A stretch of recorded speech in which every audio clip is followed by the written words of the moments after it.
Só a mulher tem uma dor profunda, histórica, não é? E que na maior parte das vezes ela não sabe que a tem nem se apercebe. Portanto, nós vivemos em sociedades patriarcais há 2000 anos, não é? As Sim. sociedades no Paleolítico e no Neolítico já foram matriarcais. Eles estão a dizer que isso já vem inscrito no ADN, Vem, basicamente. vem. Segundo Jung, não é? O nosso cérebro, a nossa mente está dividida entre mente consciente, o subconsciente pessoal e o inconsciente pessoal e o inconsciente coletivo. E, portanto, nós temos connosco as nossas memórias, não é? Conscientes, a nossa mente consciente, as nossas memórias da nossa vida e as memórias da humanidade. E, portanto, esta ferida está cá. E, portanto, a história do feminino é uma história de castração. De quando as sociedades passaram a patriarcais, o homem começou a anular a mulher. Olá, bem-vindos ao podcast Decides Tu, um podcast sobre desenvolvimento pessoal e literacia financeira, onde partilho consigo a experiência e o conhecimento tanto dos nossos convidados como a minha. Eu sou o Eugênio Dodono e este é o podcast Decides Tu.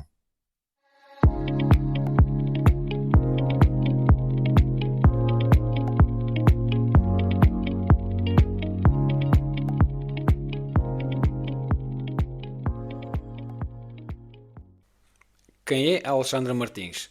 É socióloga de formação, nunca exerceu sociologia per si, mas coordenou sempre grupos de pessoas em grandes organizações ao longo dos últimos 25 anos. Sempre gostou de trabalhar com pessoas, mas foi na procura de respostas para si que a sua carreira profissional mudou. O sentimento de insatisfação com a sua sólida carreira despoletou a vontade de procurar mais e principalmente de estudar outras áreas.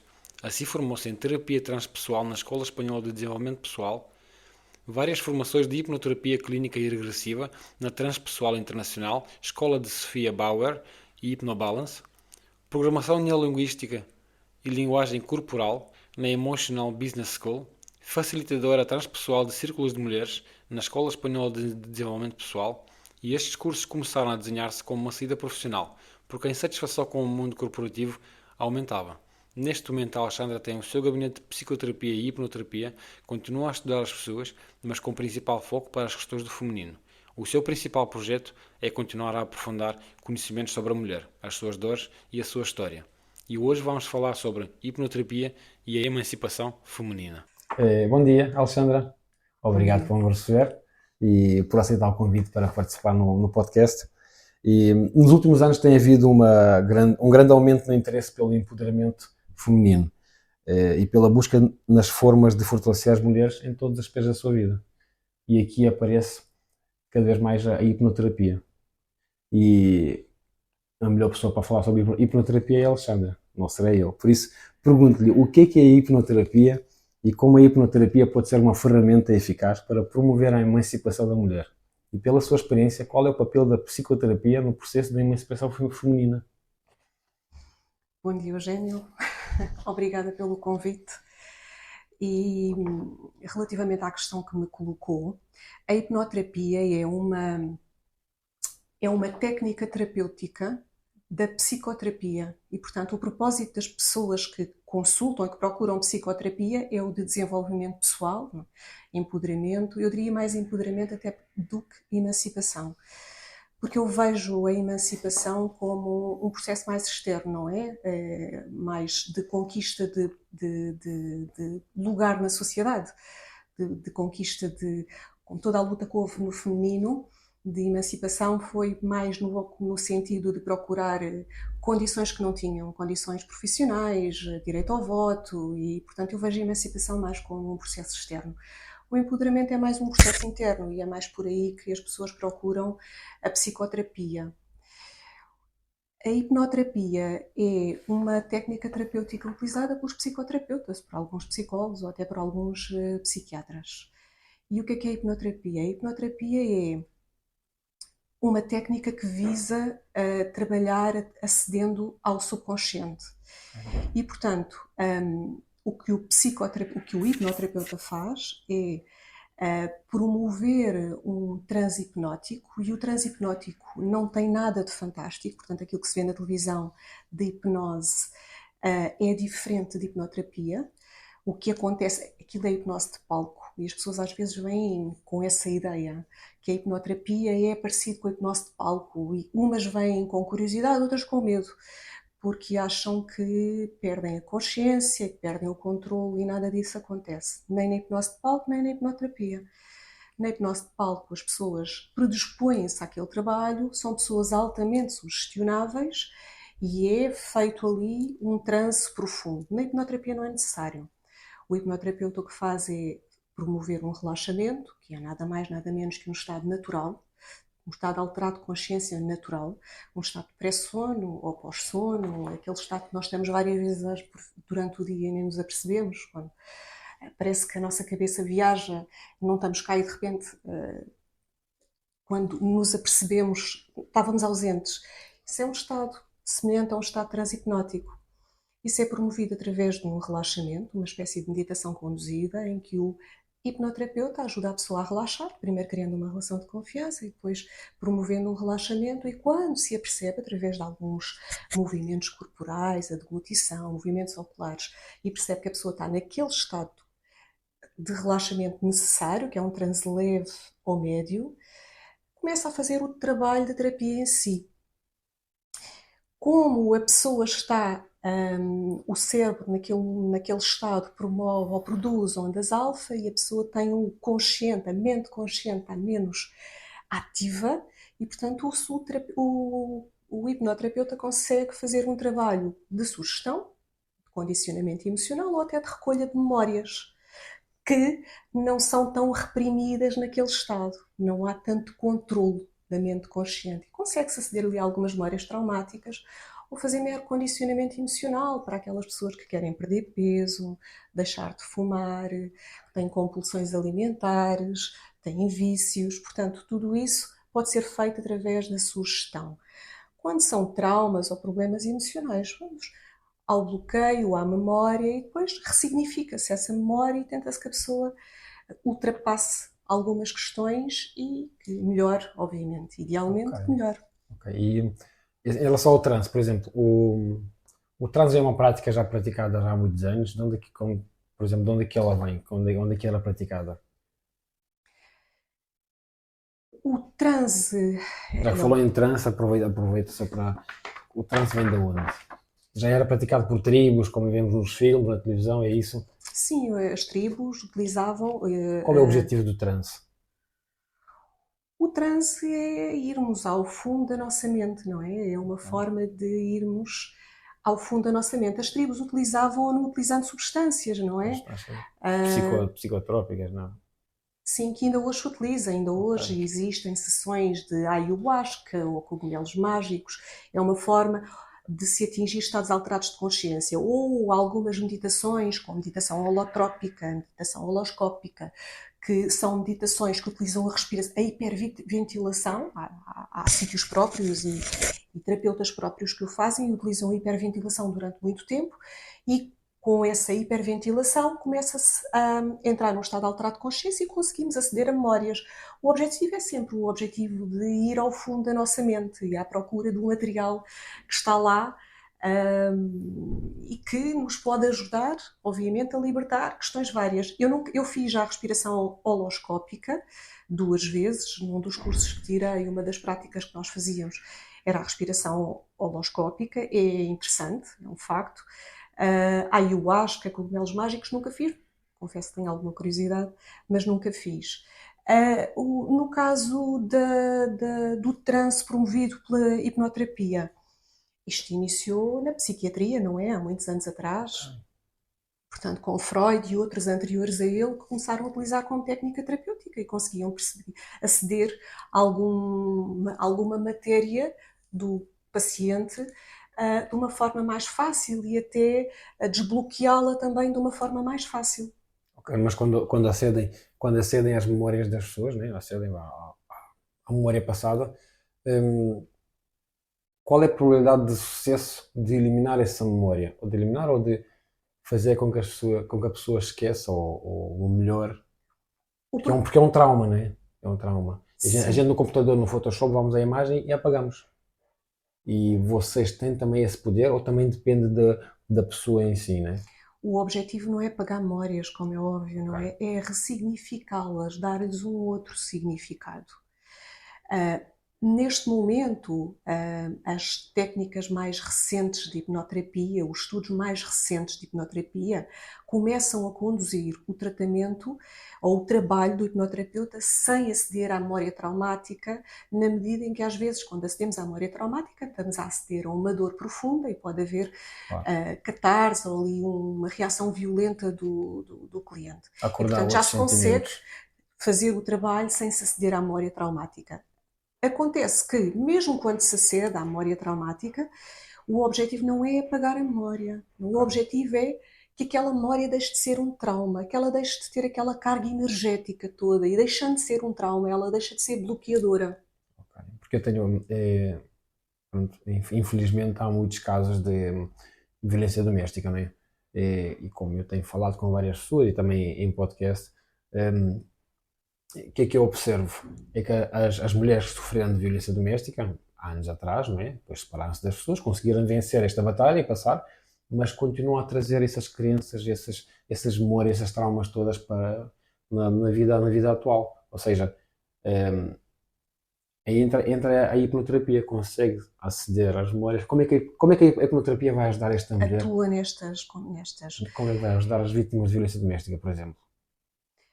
Vítimas de violência doméstica e não só. A mulher tem uma dor profunda, histórica, não é? E que na maior parte das vezes ela não sabe que a tem nem se apercebe. Portanto, nós vivemos em sociedades patriarcais há 2000 anos, não é? As sociedades no Paleolítico e no Neolítico já foram matriarcais. Estão a dizer que isso já vem inscrito no ADN, basicamente. Bem.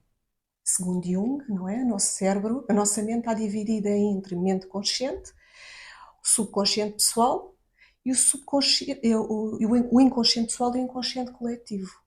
E, portanto, nós temos connosco as nossas memórias, não é? Conscientes, a nossa mente consciente, as nossas memórias da nossa vida e as memórias da humanidade. E, portanto, esta ferida está cá. E, portanto, a história do feminino é uma história de castração. Quando as sociedades passaram a patriarcais, o homem começou a anular a mulher. Não é? A mulher tornou-se propriedade do homem. E, portanto, até na Bíblia, a Eva é feita de uma costela de Adão, é um subproduto do homem. E, portanto, toda esta anulação que durou milénios, e ainda hoje vivemos em sociedades patriarcais, ainda hoje os direitos das mulheres fazem parte do programa político dos partidos. Portanto, ainda vivemos essa castração, ainda vivemos essa dor, ainda é cultural a mulher ter menos direitos que o homem. E, portanto, a mulher, quer seja ela alvo de violência doméstica, que ela não seja alvo de violência doméstica, ela sente essa dor e essa desrealização. A mulher não está conectada consigo própria. A energia do feminino não é a energia que as mulheres atualmente têm, porque nós, para nos inserirmos na sociedade com estes movimentos feministas, a mulher inseriu-se na sociedade, mas adotando um comportamento masculino. E, portanto, eu quero conquistar aquilo que os homens conquistaram, eu quero posições sociais, eu quero ter liberdade. Mas a energia feminina é outra. E, portanto, nós conquistamos, mas continuamos desrealizadas, um bocadinho vazias, um bocadinho perdidas. E, portanto, quer seja através quer sejam mulheres que são vítimas de violência doméstica ou mesmo todas as outras, há aqui um fator comum, que é este vazio que se sente. A hipnoterapia, a psicoterapia em si, não é? Que é uma forma de ajudar as pessoas a encontrarem este autoconhecimento, perceberem de onde é que vem esta dor, e a hipnoterapia enquanto técnica que nos ajuda, não é? Através de um trabalho ao nível do subconsciente. Ok, perfeito. E isso mesmo. Na sua opinião, como é que seria melhor? Com cotas ou sem cotas? Porque eu já ouvi muitas mulheres a dizer assim, esta coisa das cotas, isso é tretas. Porque isso das cotas não devia ser imposto por uma lei, não devia ser obrigatório, devia surgir de forma natural. Eu acho que isto das cotas continua a ser uma forma de o masculino se manter poderoso. Portanto, eu permito que existam cotas. É isso mesmo. Eu vou-lhe dar um exemplo. Boa O meu resposta, marido gostei dessa resposta. é diretor técnico numa empresa e, portanto, direciona uma equipa de técnicos. Claro. Técnicos é maioritariamente homens.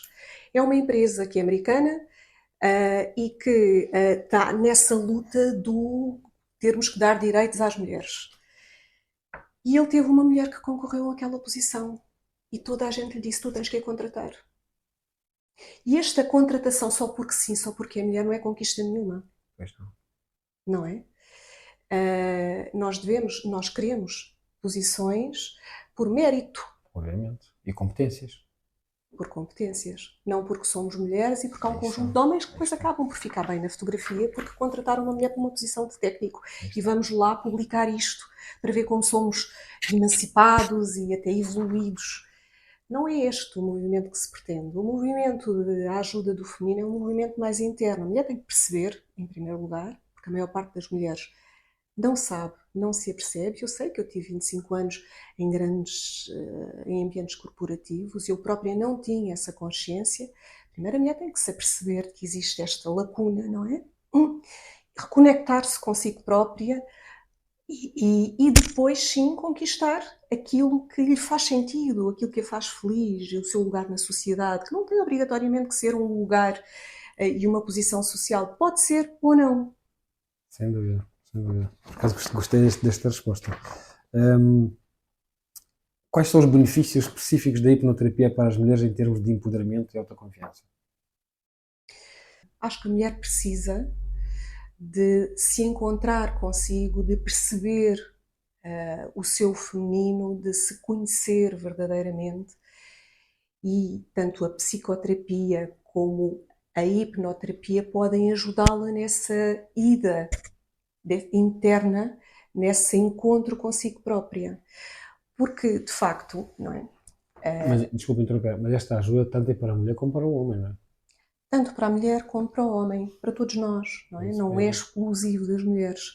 Obviamente que a mulher predispõe-se muito mais, não é? Eu acho que todas as pessoas da minha área devem ter muito mais mulheres do que homens, porque o homem recorre menos, ou porque acha que não precisa, ou porque está menos predisposto. Há muito mais mulheres a procurar ajuda do que homens. Para já, porque as mulheres também estão muito mais perdidas, porque os homens nunca precisaram de procurar o seu lugar. Eles sempre o tiveram. Eles têm problemas, também têm, como é óbvio, mas para as mulheres há este esforço de procurar o seu lugar. E há muito mais mulheres a procurar psicoterapia e hipnoterapia do que homens, que de facto existem muito mais mulheres a procurar. E mesmo elas todas diferem, não é? São mulheres de posições sociais diferentes e estados emocionais diferentes, patamares diferentes de evolução, mas na prática há aqui um elo comum entre todas, que é este vazio interno que elas carregam.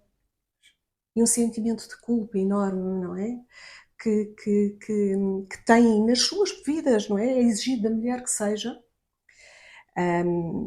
uma boa dona de casa, uma boa mãe, uma boa profissional e que seja gira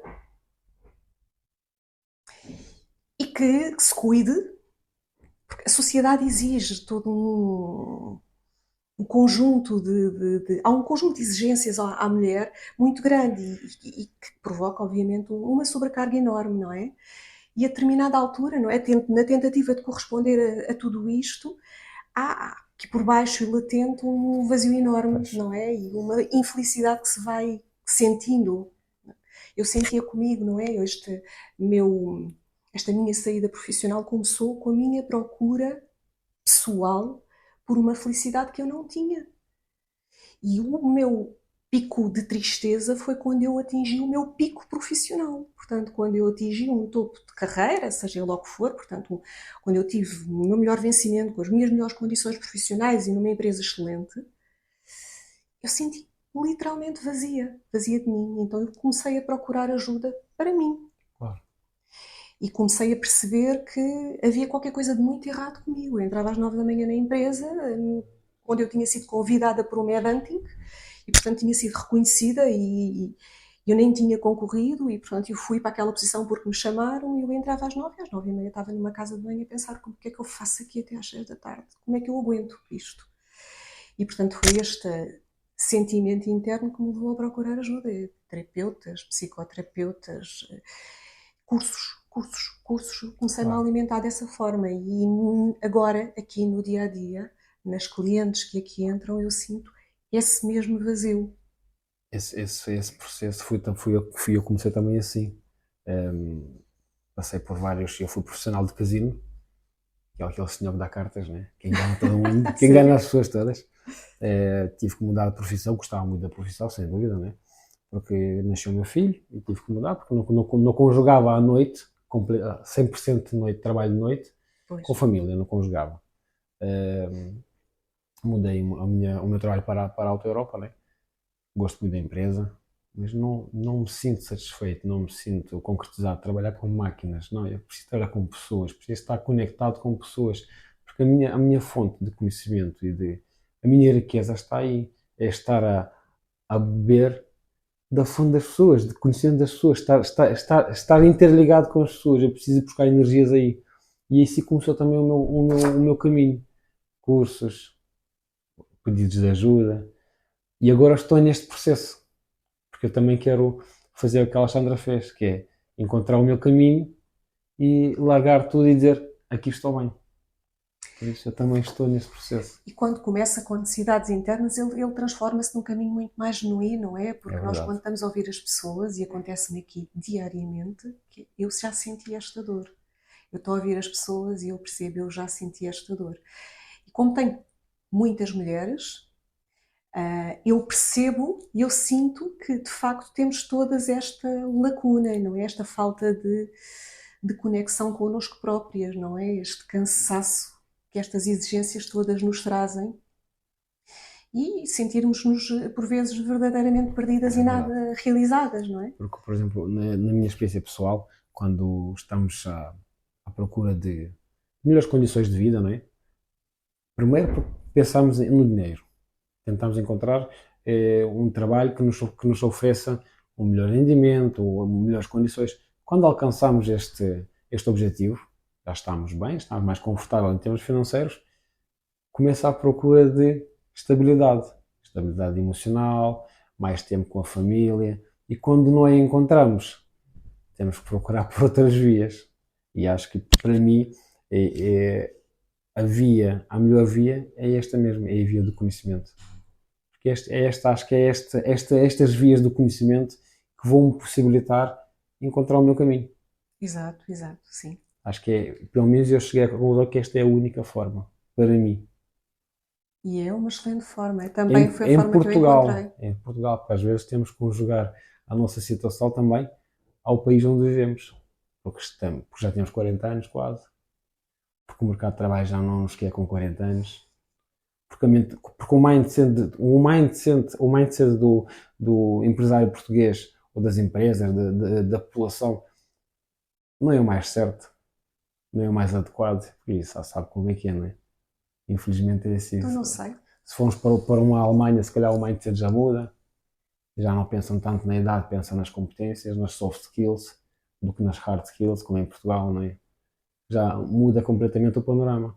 E em Portugal há muito esta fronteira, o que impossibilita as pessoas de crescerem, de procurarem mais, de quererem mais. Porque há pessoas com 60 anos que têm mais vontade e mais conhecimento e mais competências que os jovens com 20. Quase todas. A questão é, não só nas empresas como na vida, as pessoas têm prazo de validade, não é? E a velhice é vista como com maus olhos, não é? As pessoas têm medo de envelhecer e a gente vê o que acontece às pessoas mais idosas, não é? São colocadas em lares e ali ficam até ao fim dos seus dias. E na realidade a velhice tem muita riqueza, tem muita sabedoria que nós não queremos parar para ouvir. A bagagem de experiência que traz com eles. Completamente. Não é? Em vez de pegarmos naquilo e aproveitarmos, limpamos o pó e aproveitamos que a pessoa tem tempo para dar. Mas não, a gente enche mais de pó ainda.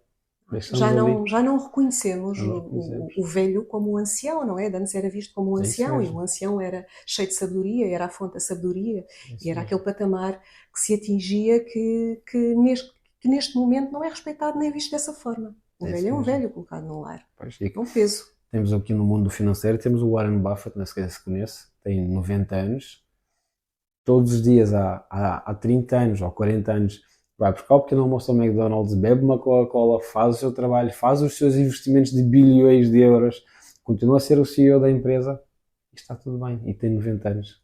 E tem mais para dar até morrer. E o homem não se quer reformar. Aí está o exemplo.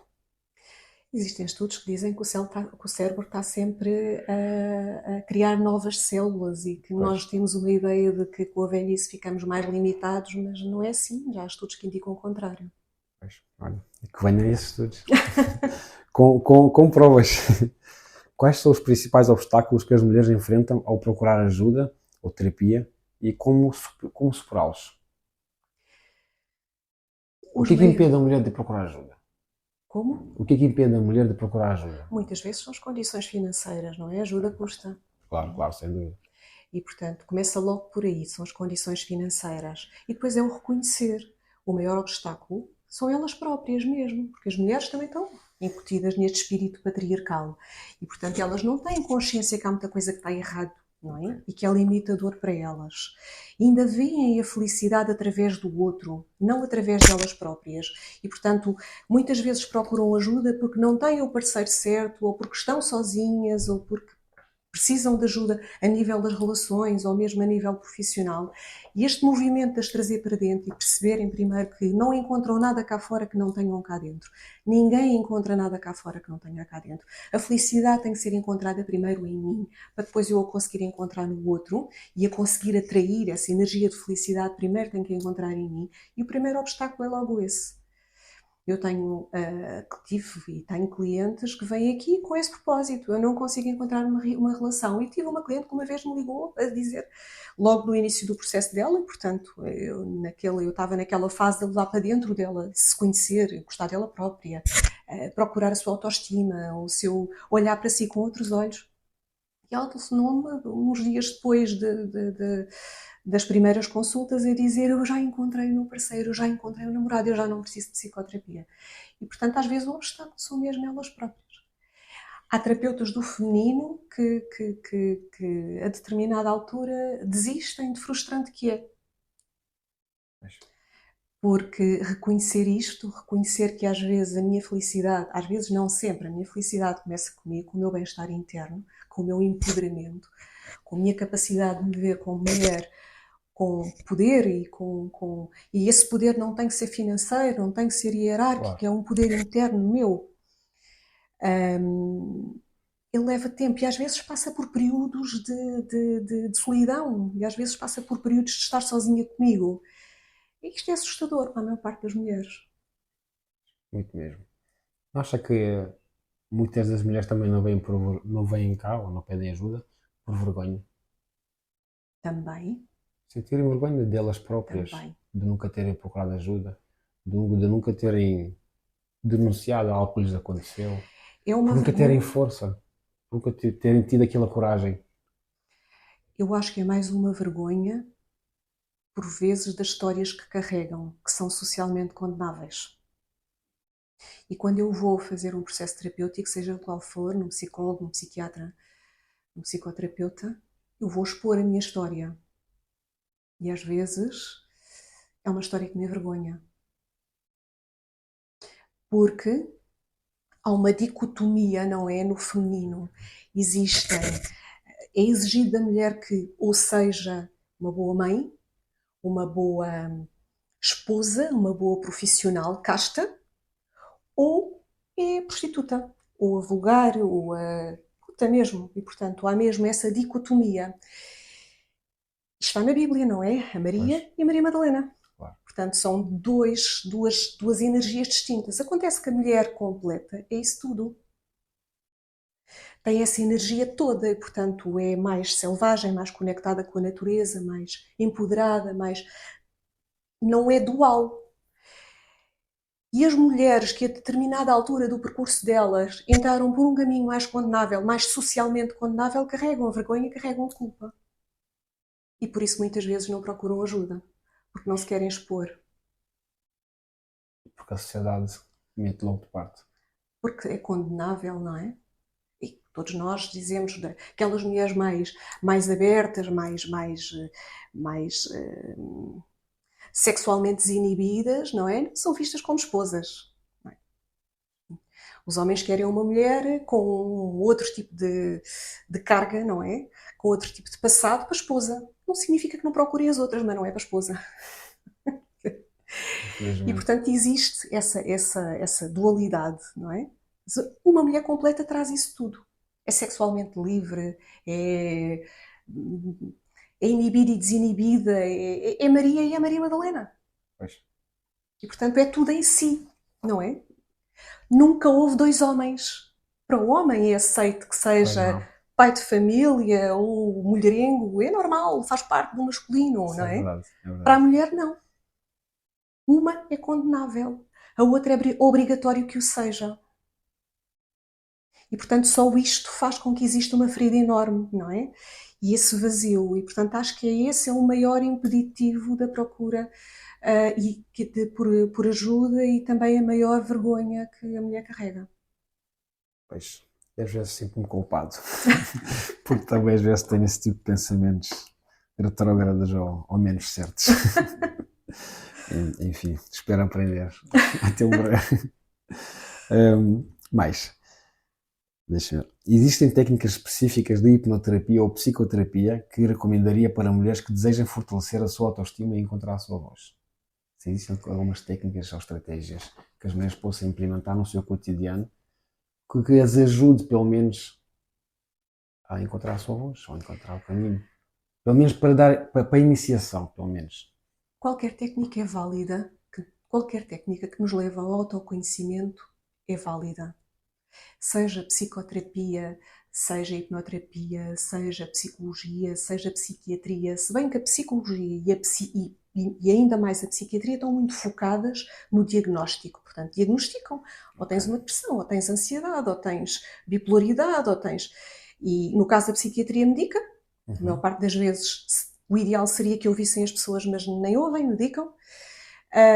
E a psicologia também, não é? Existem bons e maus profissionais em todas as áreas, como é óbvio, mas há muitas pessoas que sentem essa angústia do diagnóstico, ok, tudo bem, faz falta, mas e depois como é que eu vivo com este diagnóstico, não é? Pois. Em primeiro lugar, de onde é que ele vem? Como é que ele começou? E em segundo lugar, como é que eu vivo com ele, não é? Como é que eu agora vivo com essa depressão? E portanto, acho que o caminho é o do autoconhecimento. Perceber por que motivo, que dor é que eu carrego, de onde é que vem essa dor, e depois aprender a viver com ela, no sentido de um dia até conseguir apaziguar-me com ela. E, portanto, qualquer técnica para mim é válida e as técnicas dependem sempre daquilo que eu sou e daquilo que eu procuro. Para mim, por exemplo, o meu tipo de pessoa, eu sou uma pessoa muito pragmática e muito objetiva e eu preciso de respostas que te vão de encontro a esta minha necessidade, a esta minha sede de saber, mas um saber mais objetivo e explicativo. Há mulheres mais energéticas que procuram círculos de mulheres, outro tipo de danças, a biodança, sei lá, tudo é válido. Tudo o que me leve à minha conexão comigo, à minha conexão com o corpo e a meu autoconhecimento. Porque é só através do autoconhecimento que eu consigo chegar lá e perceber de onde é que vem esta ruptura e de que forma é que eu vou conseguir viver com ela e voltar a amar-me. Estava aqui a pensar numa pergunta, mas vou ver se consigo formulá-la bem. Porque é que a mulher está sempre à procura de... Imagina, estava agora a dizer que uma mulher procura daquelas danças, de se procurar a si própria, não é? De se encontrar, ou de se descobrir. Porque é que a mulher procura sempre... Como é que eu vou dizer? Em relação à sensualidade. Porque é que a mulher quer sempre enaltecer a sua sensualidade. Ou seja, eu já sou de mulheres que, imagina, procuram danças de verão. Porquê? Quero me sentir sensual, quero me sentir sexy, quero sentir o meu corpo, quero me ver à frente do espelho mais exposta. Está a perceber a pergunta, mais ou menos? Estou. Eu acho que a mulher não procura sensualidade. Eu procuro a mulher que é em mim, que eu perdia. Neste mundo, nesta sociedade patriarcal, onde eu tenho que agir como homem para atingir um determinado patamar, não é? Okay. a ver se eu consigo transmitir de outra forma, que é: a energia feminina é uma energia muito ligada à natureza. A mulher é cíclica, não é? Tem ciclos, os ciclos estão conectados com as luas, estão conectados com as marés. A mulher tem queda de cabelo no outono como as aves, portanto a mulher é muito ligada à natureza. E ela teve que anular essa natureza nela própria, anular os ciclos, através da toma de pílulas. E, portanto, as mulheres estão completamente desconectadas do seu corpo, não é? Antes havia muito mais ligação ao corpo e este respeito pelo ciclo feminino, que é fundamental, porque o ciclo da mulher traz necessidades diferentes. Portanto, ao longo do mês, a mulher tem necessidades diferentes, tem emoções diferentes, tem alterações hormonais. E ela, com a toma da pílula, desconectou-se disso tudo. Desconectou-se do seu feminino, não é? Nenhuma mulher pode dizer ao chefe: olha, eu não vou trabalhar porque estou com síndrome pré-menstrual. Há mulheres que sofrem horrores. Mas é completamente inválido eu não ir trabalhar porque tenho este problema, porque é ridicularizado, é diminuído e ainda por cima corre o risco de ser despedida. Ainda hoje há despedimentos porque as mulheres engravidam. E por isso... Tenho uma lá em casa. Eu vivi isso. Perseguição. Porque engravidei, porque tive 2 filhos e ao fim do segundo fui verdadeiramente perseguida e, portanto, nós vivemos isso. E a verdade é que, para conseguirmos sobreviver nesta sociedade patriarcal, nós temos que anular a nossa vertente feminina, essa nossa ligação à mulher que há em nós. Eu acredito que a procura da ajuda através da dança não é à procura da minha sensualidade, é à procura da minha mulher que eu perdia. A mulher que eu sou. E a mulher, tudo isso também é sensual, mas acho que não é o propósito final. Com mais ou menos consciência, eu acredito que a procura seja essa.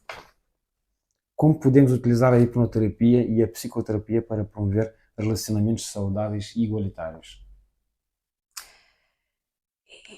Vai tudo dar mais ou menos ao mesmo, não é? Através deste autoconhecimento, não é? A partir do momento em que eu me conheço e me respeito e me aceito, eu vou exigir isso também.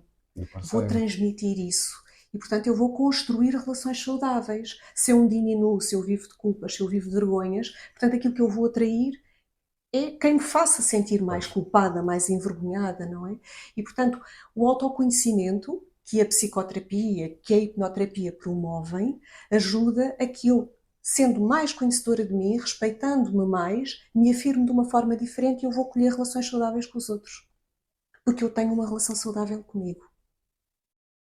Porque que eu, como também sou de mentoria financeira e sou um adepto que nas escolas deveria haver, desde os primeiros anos de escola, deveria haver educação financeira para as crianças, não é? Porque as crianças simplesmente crescem uns simples cordeirinhos consumistas e depois ficamos adultos e queremos créditos, queremos consumir coisas e sou um grande adepto que essas matérias façam parte da escola. O que é que me tem a dizer em relação à emancipação da mulher? Não devia fazer também parte de, pelo menos não como algo obrigatório, mas como algo opcional, na faculdade, nas escolas, não deveria fazer parte de que as mulheres entrem para um mundo adulto já preparadas? Eu acho que Porque quem vai ensinar uma criança ou uma menina a ser verdadeiramente uma mulher? Se não for uma profissional a mãe como a deveria ser a Alexandra. mãe, não é? Acontece que a mãe Mas se a mãe está perdida se a também, mãe não está é? perdida, se a avó está perdida, se toda a gente está perdida, a criança também vai continuar perdida. Só Sim. se tiver uma luz no caminho da sua vida. Seria Não é? bom, idealmente seria bom que existisse para já esta aceitação do feminino como ela é.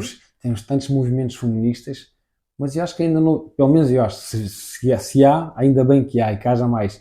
Eu ainda não vi nenhum movimento feminino a levar como proposta de lei para a Assembleia, como fazer baixos assinados, que esta matéria seja ensinada nas escolas para as meninas. E para os meninos também, se calhar. Eu acho que devia ser para todos, Para não todos, é? sim, para Acho que devia todos. ser para todos. Como eu disse há pouco, isto é um movimento mais interno que externo, não é? Aquele movimento de Eu não me sentir inferior a ninguém. Claro. Eu ter É isso consciência que eu mesmo. vivo numa sociedade patriarcal e que existe ainda o domínio do homem sobre a mulher. E, portanto, se eu tiver essa consciência, eu estou mais atento ao mundo à minha volta e eu respeito-me e apresento-me desta forma para a sociedade. Os movimentos feministas, não é? São uma luta também muito patriarcal, é igual, eu Pois. quero conquistar aquela posição, mas à semelhança do homem. Pois. E não é isso que traz essa realização. Obviamente que é bom, faz falta, é necessário, existem ainda disparidades enormes e nós precisamos de acabar com essas disparidades. Mas é uma peça de um puzzle, não É é? uma peça do puzzle, mas acabar com essas disparidades não nos traz aquela conexão que é necessária, não é? É que continuamos a ser nós a agir num mundo masculino de acordo com uma energia masculina. Claro, claro. Estou a partilhar um caso de sucesso onde a hipnoterapia e a psicoterapia ajudaram uma mulher, um homem, a alcançar a sua plena autonomia e realização pessoal.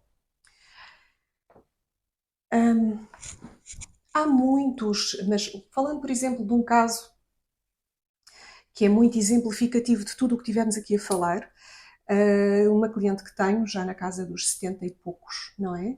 Que teve uma vida atípica, não é? Porque não foi aquela vida certinha de mulher de família e dona de casa e mãe de filhos. Ainda por cima, na época dela, não é? Portanto, ela teve, desde sempre e desde muito novinha, relações tóxicas com abusadores e, portanto, o primeiro homem que teve, que foi o marido dela e o pai dos filhos dela, foi logo uma relação meio torta, portanto ele inicialmente só queria mesmo era sexo, ela não sabia porque ela era menor, e depois ele fugiu e ela teve que recorrer à lei para que ele, e foi a família que exigiu que ele assumisse aquela mulher e pronto, e os filhos que depois vieram dessa relação. Obviamente que foi forçado para ele e ela foi sempre vítima de maus tratos. E depois aconteceu que nessa vida de carência, não é? Porque nunca foi amada, houve outro homem que se cruzou com ela e que se apresentou como mais meigo, mas depois na prática não foi. Ela acabou por ser vítima de violação por parte desse homem. O marido veio a descobrir, tirou-lhe os filhos e ela passou a vida inteira a lutar pelos filhos que nunca teve. E neste momento ela carrega a culpa de ser uma mãe, a vergonha da vida que teve e, portanto, retirar esta mulher desta posição e pô-la a gostar dela e ver-se como uma mulher forte, empoderada, resiliente, batalhadora, e que nunca desistiu dos filhos e que nunca desistiu dela própria, tem sido uma luta, está-se a travar, não é ainda, mas é bom quando ela entra aqui dentro e diz: eu já não me sinto culpada, eu sei que eu fiz o melhor que eu tinha a fazer, eu sei que eu dei o melhor que tinha a dar. Mas é um processo que ainda está a meio, como é óbvio, porque isto começa por ser verbal, ainda não é, começa por ser mental, ainda não é totalmente sentido, mas já há esta vontade de olhar para mim com estes olhos, não é? Porque ela é que carrega a culpa e ela foi a vítima. E ela não vê dessa forma, ela não via dessa forma porque a sociedade não vê dessa forma. Como é que é possível? Uma mulher que teve um homem, traiu e viveu e não criou os filhos e ninguém faz ideia da luta que está por trás disto. Claro. Do quanto ela sofreu, do por que motivo é que ela traiu. Não é? Porque um homem que trai é um garanhão. Uma mulher é uma puta. Infelizmente. E, portanto, ela carrega tudo aquilo que era suposto não carregar, porque ela foi a vítima. Um caso de sucesso é retirá-la dessa posição. É pô-la a amar-se. Olhar cá para fora, sair cá para fora com este posicionamento de eu dei o melhor que tinha para dar. Não é nunca ficar inimiga do homem, aqui o processo nunca é esse. Claro, o homem foi tão vítima como nós, nestas sociedades. Uma mulher incompleta, o homem tem uma mulher incompleta em casa, isso também não é bom, não é? Para ele. E ele próprio também é obrigado e foi criado nesta mentalidade de considerar o feminino inferior e, portanto, ele próprio também é um produto da história. E a ideia não é voltarmos-nos uns contra os outros, a ideia é voltarmos-nos para nós próprios, a reconhecermos-nos, empoderarmos-nos, amarmos-nos, para depois virmos cá para fora e termos relações mais saudáveis. Isso é muito giro. Nós os homens, não sei se vou dizer algum disparate ou não, nós homens e as mulheres, quando nascemos, nascemos completamente virgens, puros, vazios, não é? Trazemos aquele processo de reminiscência, trazemos da vida passada memórias, tudo escrito lá no O nosso ADN, inconsciente é coletivo. isso mesmo, trazemos lá no nosso ADN, tudo lá escrito, mas ele não vai aparecer na nossa vida assim. Eu acho que ele vai ser aí despertado pelos pais, pelos amigos, pela sociedade, por tudo. Ou seja, essas memórias vão aparecer quando são acordadas, certo? Por isso, deixa eu ver onde é que eu queria chegar. Por isso, eu acho que o homem, como disse bem, acaba por ser também uma vítima.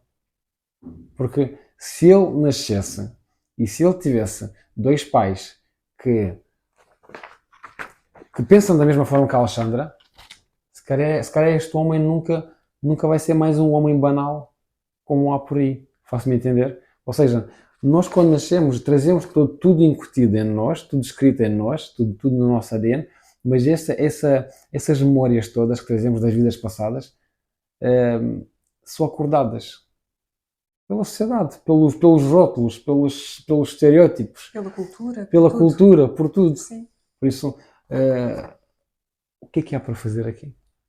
O que é que se É faz? começarmos, eu acho que nem tão cedo vai haver este retrocesso, como é óbvio, ainda na segunda-feira saiu o livro, né? Identidade e Família, onde é o regresso à família, o conceito de família, a mulher dentro de casa, enfim. Nem tão cedo acho que vai haver este movimento, mas começar com poucos de nós a acordar para isto, não é? Claro.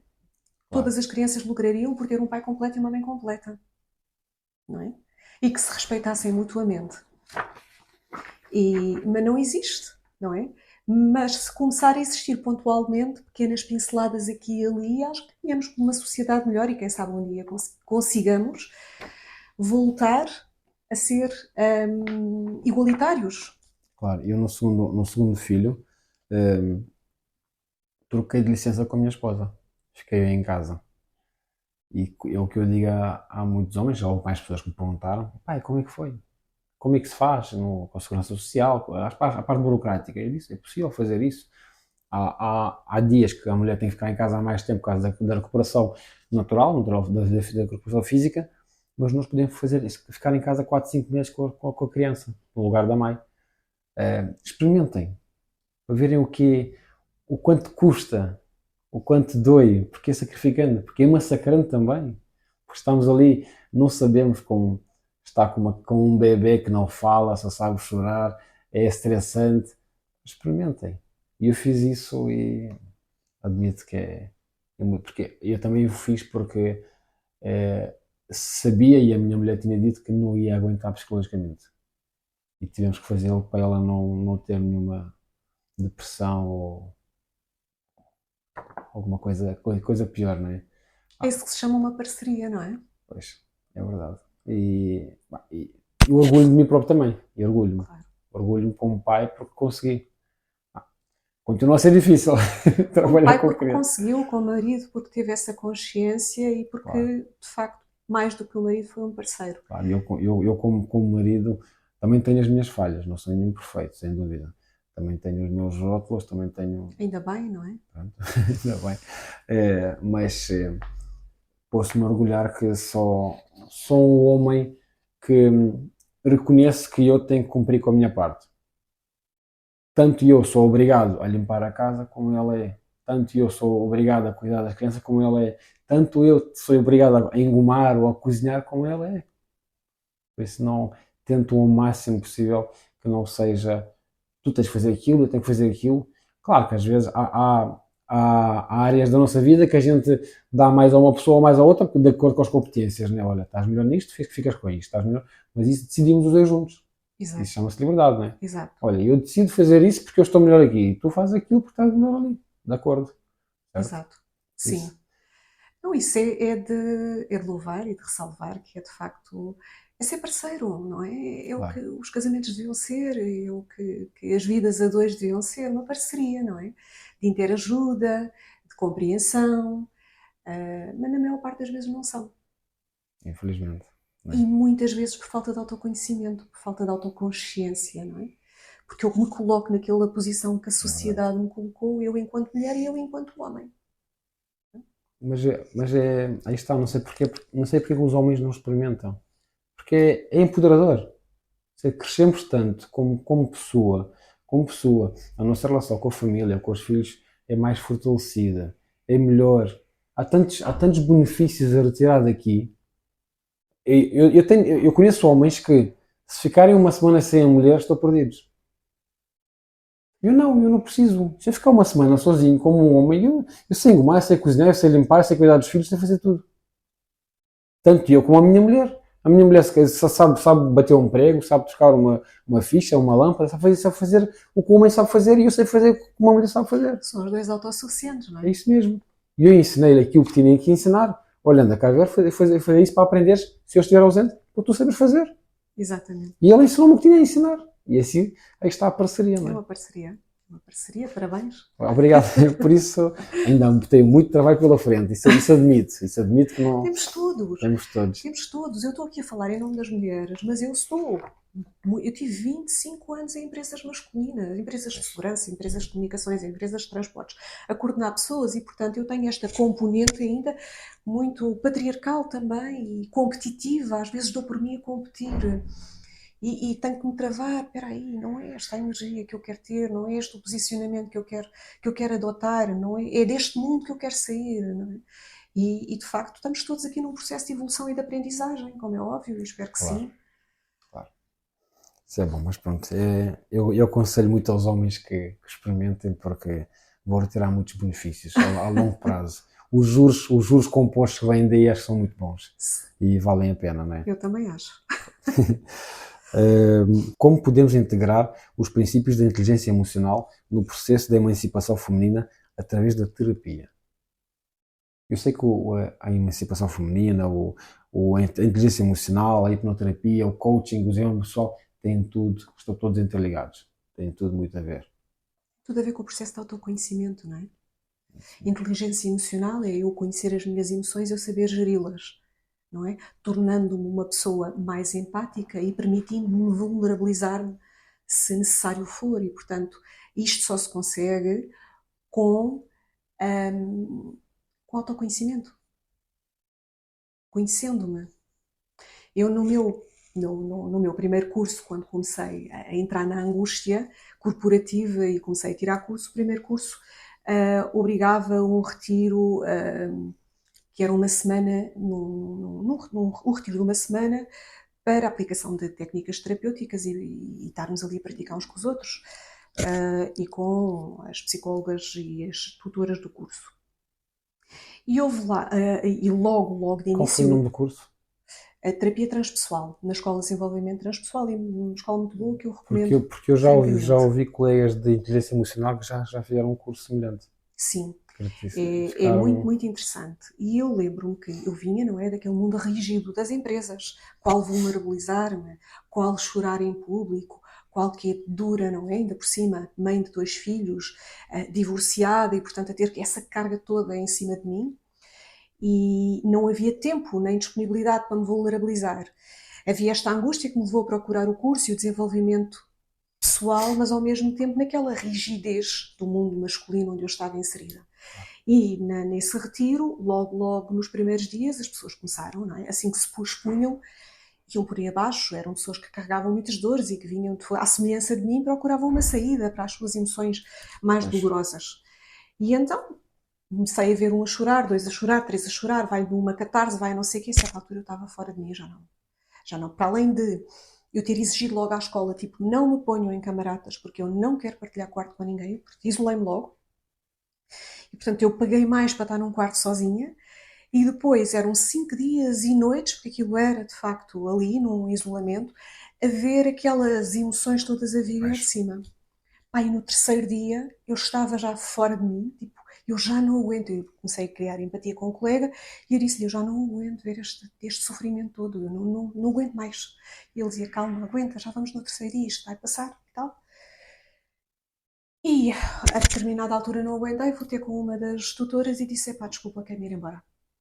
E elas começaram-me a convencer a ficar. e diziam, mas queres ir embora porquê? Mas repara, estávamos ali a fazer uma técnica e a certa altura a fazer uma mandala e a minha mandala era muito feminina, muito floral e elas até estavam ali, mas já viste o trabalho que tu fizeste e tu devias continuar aqui, mantém-te connosco e tal. Até que chamaram a diretora da escola e eu, filho, tipo, não consigo mais, eu não aguento mais. Isto está a dar comigo em doida, é só sofrimento, eu não vim para aqui para isto. E então a Está diretora da demasiado escola tóxico, não é? não era tóxico, era puro, era deixar sair cá para fora sem censuras. Já estava a sentir as dores dos outros, não E eu é? não estava a conseguir deixar sair a minha dor cá para fora e tudo, as dores dos outros estavam a afetar-me. Até que a diretora da escola veio ter comigo e disse-me assim: mas queres ir embora porquê? Porque eu já não aguento mais isto, este sofrimento todo. E ela disse: muda os óculos. Onde tu vês sofrimento, eu vejo vulnerabilidade, e vulnerabilidade é beleza. Portanto, muda os óculos. E agora estou aqui, não é? A ver pessoas vulneráveis todos os dias, e a vulnerabilidade é beleza. E ainda é difícil para mim vulnerabilizar-me, mas já me vou permitindo. Porque vulnerabilidade é beleza. E é isso que o autoconhecimento permite. Permite que eu me veja também como uma pessoa vulnerável. Eu não tenho que ser sempre aquela lutadora que consegue tudo. Vou para o trabalho, venho do trabalho, tenho os filhos, não sei o quê. Estou esgotada, mas consigo, eu consigo tudo. É esta energia excessivamente masculina que nós, não é? Que é boa, e ela é positiva e faz falta, não é? Mas faz falta que seja balanceada com a energia feminina que nós anulamos. Não é? Pois. E portanto, sim, acho que a psicoterapia, com recurso à hipnoterapia, ajudam nesse autoconhecimento, nesse processo de aceitação que passa também por me vulnerabilizar. Perfeito. Perfeito mesmo. E eu costumo dizer muito à minha esposa e às pessoas que estão comigo que vamos tentar mudar a forma como olhamos para as coisas. Temos aqui um problema. Não é um problema, é um desafio. É um desafio para as tuas capacidades, para as tuas competências. É simples. Imagina que é um jogo de telemóvel e que tens que superar aquele estágio. É simples. Temos é que mudar às vezes a forma como vemos as coisas. Vemos Exato. uma coisa feia. Vamos tentar vê-la de outra forma. Pode ser que não seja assim tão feio como a gente pensa. Ou como fomos rotulados. A pensar que é feio, a pensar que está errado. Entende? Exatamente. Por isso gostou, essa coisa dos óculos também gostou, é muito usado em finanças. Em pôr os óculos das finanças e vemos as coisas com outros olhos, não é? Que conselhos daria para as mulheres que estão considerando a hipnoterapia e psicoterapia como parte do seu caminho para a emancipação e autodesenvolvimento? Que conselhos daria? Eu, para já, aconselharia todas as mulheres a fazerem, e todas as mulheres e todos os homens e todos nós, a fazer um processo, seja ele qual for, de desenvolvimento pessoal e de autoconhecimento. Não é? O mundo lucraria com isso. A escolha foi como falámos há pouco, é pessoal, é íntima, eu escolho aquilo que ressoa com a minha energia e que ressoa com a minha pessoa. E para quem sentir este chamado pela psicoterapia e pela hipnoterapia, efetivamente eles podem dar essa resposta. É essencial que a pessoa escolha de acordo com aquilo que gosta, é essencial que a pessoa tenha consciência de criar uma relação de confiança com o terapeuta. Acontece muita gente que vai a um determinado sítio porque alguém aconselhou, seja psicólogo, psiquiatra, psicoterapeuta, alguém aconselhou, eu chego lá, não crio essa relação, não crio rapport, mas mantenho porque aquela pessoa é boa, porque o nome dela é super conhecido, porque não sei quem aconselhou-me. Não se faz o processo, não acontece. Se eu não me sentir muito bem, muito à vontade, com muita confiança, o processo não acontece. A ajuda não é ali. Tem que haver rapport. E, portanto, a pessoa deve escolher de acordo com aquilo que gosta, com aquilo que ressoa consigo e deve ter essa consciência quando lá chega, Claro. que é com esta pessoa, é que eu reconheço nesta pessoa a capacidade de me acompanhar num processo que é meu. Nunca é sobre o terapeuta, é sempre sobre a pessoa. E, portanto, criadas estas condições, tem tudo para correr bem. Aí está. Eu quando fiz a minha certificação em coaching, o coaching veio-me trazer muito mais benefícios pessoais do que com clientes. Eu fui mais pelo lado pessoal. Depois vou explorando outras vertentes, né? Eu quando escolhi a minha certificação em coaching, com quem é que eu vou fazer? Qual é a empresa? Qual é a escola? Quem é o coach que vai me dar essa certificação e esses conhecimentos, né? Eu escolhi, sabe porquê? Por causa da voz de um senhor. Por causa da voz. Epá, essa voz está-me a atrair. É o rapport, né? É uma, Esta voz está a chamar-me. é uma E excelente escolha. e assim eu escolhi a pessoa. Não foi a pessoa que falou no vídeo, mas foi a escola dele. Ou seja, Exato. o conhecimento ou a forma de pensar é mais ou menos a mesma.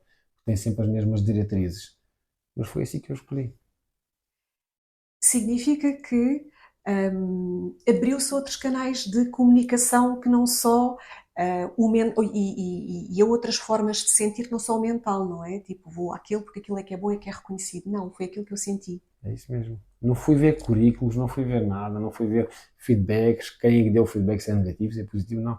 Ouvi a voz, claro, ouvi mais vídeos, vi mais conteúdo que a pessoa ia falando e foi assim. E porque o Eugénio também deve ser auditivo. O seu canal de comunicação deve ser. Se houve podcasts já há bastante tempo e se gosta, e a maior parte deles é até sem imagem, e portanto, e se escolheu um curso pela voz, o seu canal de comunicação principal pode ser o auditivo. Ok. Eu tenho sinto muito esta necessidade de estar sempre em comunicação. É como disse há bocadinho, é em comunicação com pessoas. Está sempre a ouvir pessoas, está sempre a ouvir algo que me acrescenta a mim como pessoa. Porque eu, como disse que trabalhava no casino, estava sempre em comunicação com pessoas, clientes de várias classes sociais, desde milionários até os mais pobres, e todos eles têm algo a acrescentar para mim. Todos. Todos. Eu não vou descartar o pobre ou da classe social mais baixa e vou escolher o mais rico. Não, porque eu acho que eu costumo, mesmo nos podcasts, eu costumo dizer que o convidado para o podcast, porque eu tenho que convidar uma pessoa que tem nome nas redes sociais. Há tanta gente por aí que ninguém conhece, que tem tanta coisa a acrescentar, muito mais que essas pessoas todas. Sem dúvida. No casino era igual. A experiência que eu absorvia, o conhecimento que eu absorvia da experiência que a pessoa da classe social mais baixa partilhava comigo era brutal. E depois o que é que eu fiz? Fui para a Alta Europa trabalhar com máquinas. E assim, uau, Foi qualquer altamente coisa disruptivo. qualquer coisa está errada aqui. E eu sinto necessidade de falar com pessoas. Falar com pessoas. Tenho colegas de trabalho, claro, mas a comunicação não passa daquilo. Comunicação básica, simples, de trabalho, que nada acrescenta a nós como pessoas, como conhecimento. É uma comunicação básica. Eu comecei a sentir-me frustrado, a sentir-me vazio. Vai, tenho que fazer algo para crescer. Mas pensa assim, Eugénio, para perceber e para chegar aqui, precisou da Alta Europa. É verdade. Isso é verdade. Se não fosse a Alta Europa, se calhar não tinha Já chegado não aqui. tinha tido essa consciência. Isto é verdade, sim senhor. É verdade. Por isso, tudo faz parte do processo. Tudo faz parte do processo. E eu comecei a acreditar cada vez mais que se é assim, é porque teve que ser assim, agora vamos explorar esta parte. Não vamos só confiar no processo, vamos explorar. Sim. Porquê que teve que ser assim? Sem dúvida, Eu costumo dizer às pessoas que me pedem ajuda, não é? Como amigo, como coach, como for. Eu digo, eu faço pessoalmente isto. Sento-me à frente do espelho, porque falho também, falho diariamente, falho com a minha esposa, falho com a minha mãe, falho com os meus filhos, falho diariamente. Falhamos todos. Falhamos todos, não é? Não somos programados informaticamente e estamos ali a seguir as diretrizes ao rigor. Sentem-se à frente do espelho, pelo menos o exercício que eu faço comigo e funciona. Dispam-se mentalmente, se quiserem despir-se mesmo, literalmente dispam-se também nus e olhem para vocês e analisem-se. O que é que está mal? Aquela emoção não está certa em mim. Então vai pegar naquela emoçãozinha e pensa o que é que faz com que aquela emoção apareça. Porquê que ela fica assim? Reflete peça a peça, detalhe a detalhe. O que é que está mal? O que é que podes fazer para mudar isto? É a mesma coisa que eu faço comigo e digo aos outros. Façam essa autorreflexão, essa autoavaliação à frente do espelho, mas olhem-se. Mas para se chegar a essa posição é Pois, preciso é preciso. um trabalho que o Eugénio já Preciso. fez. Eu penso que é fácil porque já fiz esse trabalho, né? Mas para as pessoas que não fizeram esse processo não é fácil. Nem reconhecem as Nem emoções em reconhecem. si, não é? E dissociam-se do mente-corpo e muitas vezes chegam à doença sem se aperceber que a construíram. Não é? E o meu pai morreu de infarto, e o meu pai era um homem batalhador muito triste, vivia para dentro, recalcava, e portanto o infarto fez todo sentido, não é? E as pessoas não se apercebem que a doença é um produto da mente, da nossa Muito, forma de estar, da nossa forma de viver, pensar e sentir. muito mesmo. E muitas vezes, quando chega a doença, sentem-se revoltadas e injustiçadas e nem se apercebem do contributo que tiveram. E por isso, enquanto não houver esta paragem para eu entender as coisas desta forma, olhar para mim e perceber porque é que eu sinto o que sinto, de onde é que isto vem, como é que eu posso fazer diferente, nós vamos estar aqui, tipo linha de montagem, não é? A fazer sempre mais do mesmo, a repetir padrões. Marionetas, basicamente, infelizmente. Sim, E quem já passou por isso, eu já fui uma marioneta. todos nós. Todos nós já o fomos. Exatamente. Pronto, depois chegou a parte da vida em que descobrimos que há algo muito melhor. Mas mesmo nessa parte, há de haver alturas em que somos, Claro, aí que claro, nos claro, apercebemos, claro, claro. lá estou eu, não é? É isso mesmo. A entrar em mais do mesmo, deixa-me cá, não é? Agarrar no conhecimento que já tenho e fazer diferente. Acontece muitas vezes, nós recaímos lá, as pessoas não se faz um processo terapêutico e fica-se, tenho os problemas todos resolvidos. Não, isto é um work in progress, para sempre. Havemos de estar sempre aqui a resolver qualquer coisa. Mas é fantástico quando nós percebemos que isso nos dá poder, Claro, não é? Porque eu, quando começo a ter consciência das minhas emoções, dos meus sentimentos, enfim, da forma como eu vivo emocionalmente a minha vida, eu também tenho do meu lado o poder de fazer diferente. Se eu não tiver, se eu viver em inconsciência, eu vou estar sempre a repetir padrões. E, portanto, esta conquista de poder que está subjacente a um trabalho terapêutico e de autoconhecimento é muito boa, não é? Não é desgastante, não é quando o pessoal diz, tenho tantos anos pela frente, são tantos maravilhosos anos pela frente. é verdade. De superação, de empoderamento pessoal e de evolução. De evolução especialmente. Como lida com o medo? O medo de falhar, o medo de enganar, de correr mal ou o medo de desiludir alguém que ama? Todos nós temos Com, medo, não é? com muito, muito, não é? E ainda bem que existe, Sim, sim, em parte, não é? ainda bem que existe. Eu durante muito tempo vivi esse medo, o medo de sentir-me incompleta, porque de facto estava num mundo onde já não me reconhecia e num mundo onde eu não me reconheço e não me sinto feliz, eu sou sempre incompleta e, portanto, eu tinha esse medo de nunca ser suficiente. Esse é um medo negativo, não é? Mas o outro medo é um medo positivo, não é? Eu, se tiver medo de falhar, e medo de falhar com alguém, medo de falhar na minha vida pessoal e profissional e familiar e comigo mesma, isto vai-me obrigar a dar sempre o melhor de mim, não é? E a estar sempre a fazer o melhor que posso e o melhor que sei. O melhor que posso e o melhor que sei nem sempre é bom, não é? Mas é o melhor que posso e é o melhor que sei. Isso liberta-me Claro. de culpas, liberta-me de pesos. E portanto, se eu estiver aqui sempre a dar o meu melhor, eu aprendo a lidar com esse medo de uma forma muito positiva e esse medo só me baliza, só me orienta nesse caminho de dar o meu melhor. Aí está. E acha que, por exemplo, eu dou muitas vezes o exemplo de, porque eu corro, não é? Faço corridas e dou muito esse exemplo. Eu superei, deixei de fumar, fumei 18 anos, deixei de fumar há 5 anos. Minha mulher também deixou de fumar há um ano. Foi um processo duro, mas conseguimos. Muitos benefícios vêm daí, não é? E substituí o fumar por correr, porque tinha que manter a minha mente ocupada. Vou fazer o que eu vou correr. Nem que seja 1 km, 2, 3, 4, 5. E pus um objetivo na minha cabeça. Sei que é um objetivo maluco, mas para mim faz sentido, não é? É um objetivo muito duro, que é correr 100 km de Meu trail. Deus. 100 km de trail equivale mais ou menos a 130 km de estrada. São muitas horas. É um desafio para a minha mente, não é? Já fiz 60 km de trail. 7 horas. Onde é que quer chegar com essa conversa? Se nós na nossa vida tivermos superado tantos desafios duros, difíceis, não acha que é muito mais fácil a gente superar qualquer tipo de medo? Eu digo a pessoas, quando conheço pessoas que já ultrapassaram muitos desafios complicados na vida, eu digo, olha lá para trás. Olha para trás. Olha o que tu já alcançaste, já conseguiste. O sentimento que estás a ter agora é estúpido só. E a pessoa para e olha, realmente, tanta coisa que eu consegui conquistar, ultrapassar, tantas coisas duras e agora estou a ter medo por causa de uma coisa tão banal.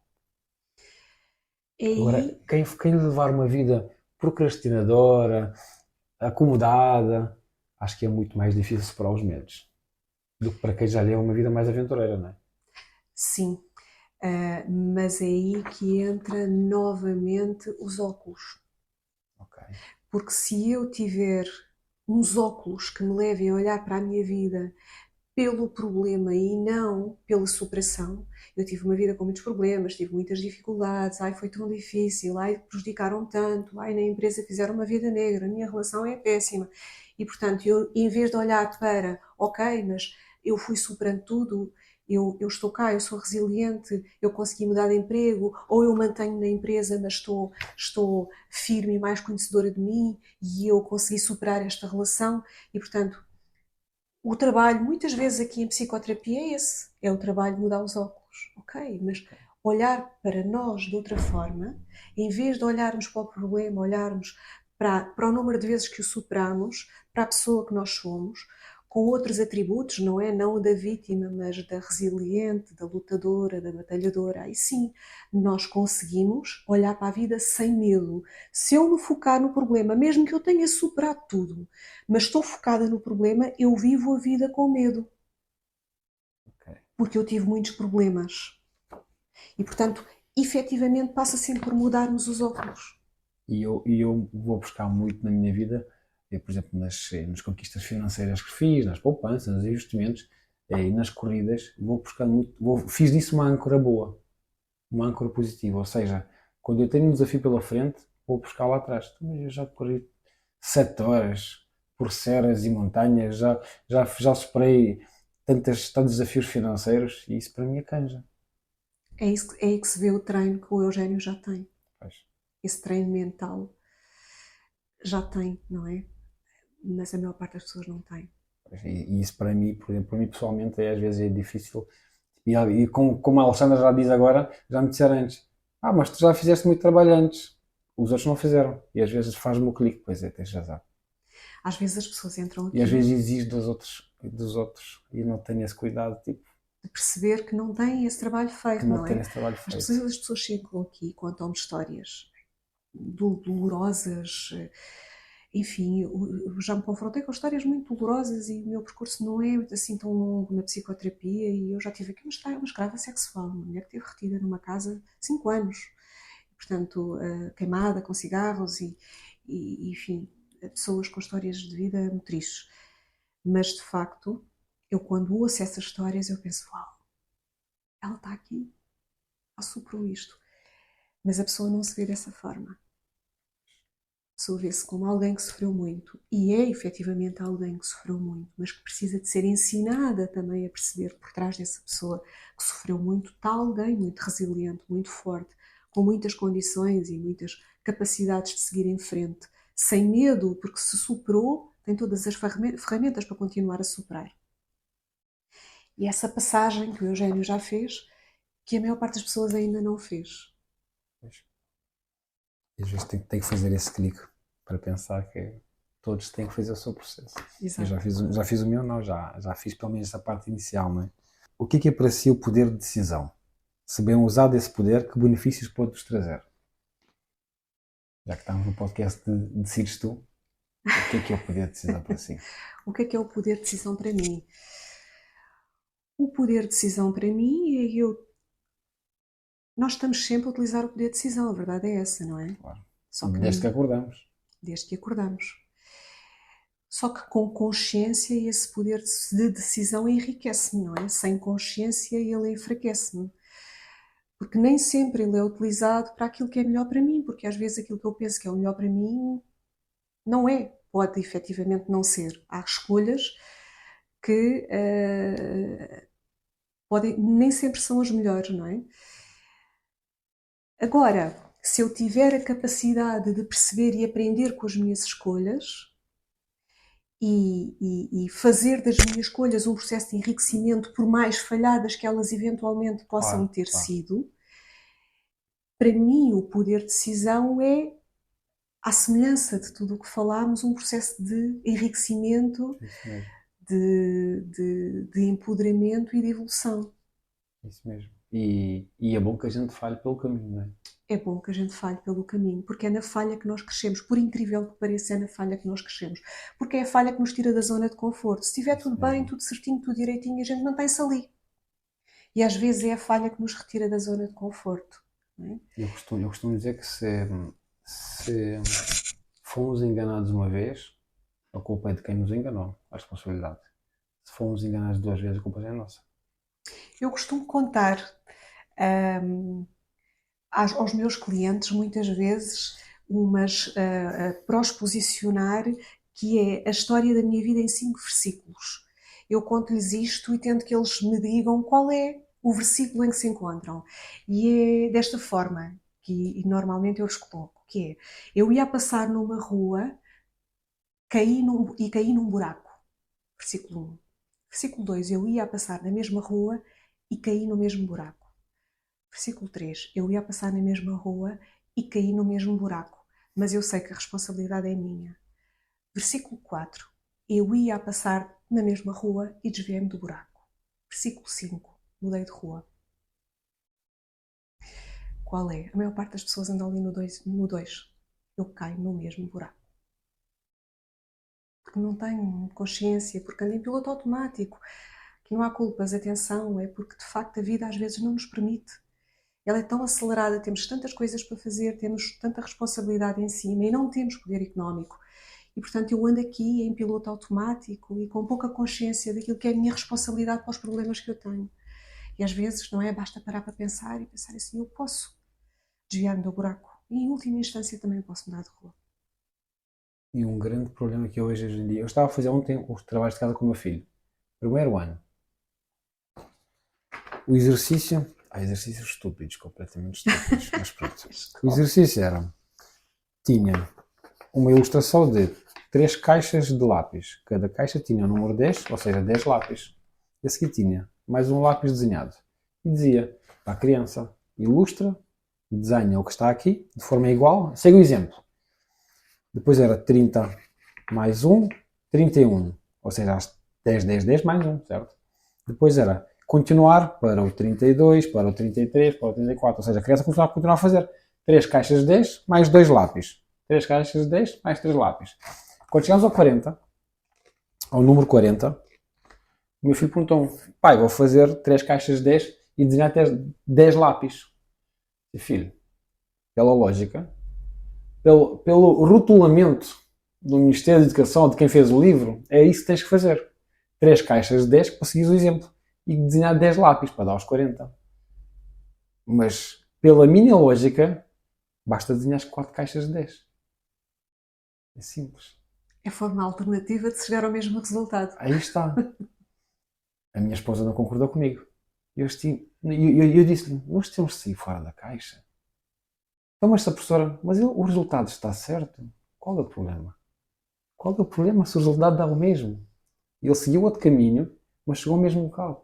Qual é o problema? Não vamos ser punidos por sair do normal, do... Aqui a questão, Eugénio, será que não vamos ser punidos? O problema é que nós estamos sempre a ser punidos. Não, eu sou. Saímos do normal. Eu sei, eu sou, porque eu como tenho várias atividades, faço parte de outras associações, faço parte de outros movimentos, da junta de freguesia, por exemplo. Eu sei que sou punido por isso. Por ser diferente, por pensar diferente das outras pessoas.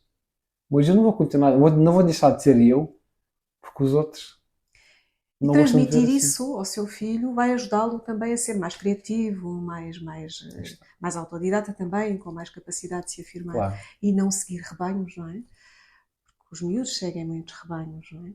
Os miúdos, os adultos. Os adultos. Os adultos. Mais os adultos que os Os miúdos. adultos. Os miúdos não têm capacidade, não têm, pelo menos a gente pensa, não têm aquela capacidade de raciocinar como nós, não é? Para elas é tudo muito mais bonito, não há maldade no mundo. Agora os adultos, acho que já deviam pensar de outra forma, não é? Mas não, seguem o rebanho mesmo. Infelizmente. Uma decisão que teve que tomar e que mudou a sua vida. Esta de vir para aqui foi sair fora daquilo que socialmente estava estipulado como correto, não é? Então, se eu estava num topo de carreira, se eu tinha como carro de serviço um Mercedes, se eu tinha todas aquelas condições, o ordenado que eu maior que tive, comissões, enfim, e largo tudo para ir para um sítio onde eu dependo do número de clientes que me batam à porta. Foi muito difícil, muito difícil. Muito difícil, muito pensado, muito medroso de início. Comecei aos fins de semana, aos finais de dia, e foi efetivamente das decisões mais difíceis que tive de tomar, mas foi uma decisão entre o sentir-me vazia para me sentir preenchida e em paz. Claro. Mas de facto não foi nada fácil. Eu falo muitas vezes com pessoas como a Alexandra, como o Tiago, que Exato. tiveram carreiras boas, de top, bem remuneradas, e deixaram e seguiram os seus sonhos. Seguiram aquilo que os fazia estar completos, que fazia sentido para eles. Sim. Muitas pessoas e cada vez mais. Todo um novo paradigma, não é? Estar aqui não tem nada a ver com estar lá, e aqui não é financeiro, aqui é de alma, não é? Claro. Mas, por outro lado, o financeiro faz falta. Nós não vivemos sem dinheiro. O dinheiro é necessário e, portanto, é todo esse balancear de saber viver com isto que foi, de facto, para quem tinha a mente como eu, muito corporativa, rígida, foi muito difícil, mas não me arrependo e foi a melhor decisão que tomei na vida e a felicidade que sinto, o bem-estar que sinto, não é nada comparável com aquilo que eu sentia. Foi o melhor passo que dei. Perfeito. Aqui a última pergunta. Deixa uma mensagem aos jovens, uma mensagem que poderá melhorar o futuro deles, ou o rumo do futuro deles. Que mensagem? Imagine que a Alexandra deixava uma mensagem que mudava o rumo do futuro dos jovens. Que mensagem deixaria para eles? Que é fundamental que comecem a olhar para eles, para o seu interior e para as suas necessidades, para que se considerem enquanto indivíduos, não apenas enquanto indivíduos inseridos numa sociedade, mas enquanto indivíduos, que eles aprendessem. Era fundamental que nas escolas houvesse, de facto, essa componente, uma componente mais meditativa, mais interna, mais que os ajudasse e os conduzisse eles próprios, que as escolhas das profissões não fossem com base naquilo que dá mais dinheiro e que tem mais saída profissional, mas com base naquilo que me realiza, não é? Com base naquilo que eu gosto. O que é que me enche a alma? O que é isso de alma? Não é? O que é que a minha alma me pede? E não é assim que as coisas funcionam. Eu tenho uma filha a tirar o segundo ano de Engenharia no Técnico, Engenharia Física e Tecnológica, e portanto para além de ser um mundo muito masculino, ainda na semana passada eu lhe perguntei quantas professoras tu já tiveste? E ela disse, vou ter uma. Está no segundo semestre do segundo ano e vai ter uma professora e tem cadeiras trimestrais, portanto ela muda de professores todos os trimestres.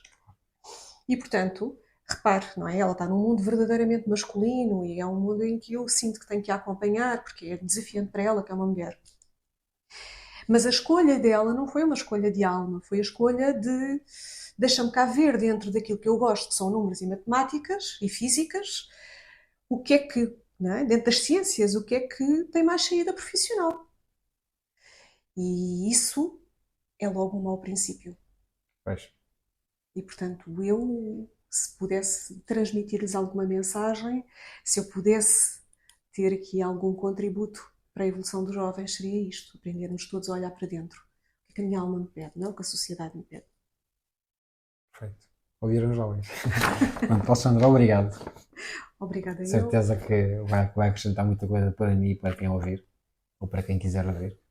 Tanto conteúdo que temos aqui online, não é? E as pessoas não aproveitam simplesmente. Eu fiz o podcast, o episódio anterior, eu gosto muito de dar esse exemplo. No podcast anterior dei um exemplo de, para quem viaja para o trabalho, transportes públicos, 1 hora para lá, 1 hora para cá, são 2 horas por dia. 250 dias de trabalho por ano, são 500 horas.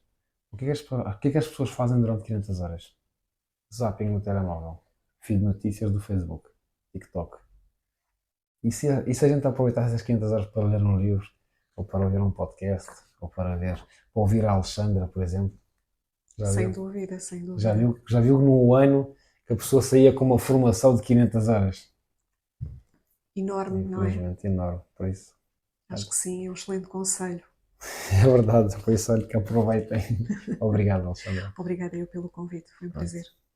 Se gostou deste episódio, considere partilhá-lo com amigos, familiares e colegas, que também possam conhecer as partilhas de experiência e conhecimento. A sua ajuda na divulgação do nosso trabalho é fundamental para alcançarmos mais pessoas e impactar positivamente as suas vidas. Encontramo-nos no próximo episódio. Até lá, continua a aprender, crescer e a prosperar.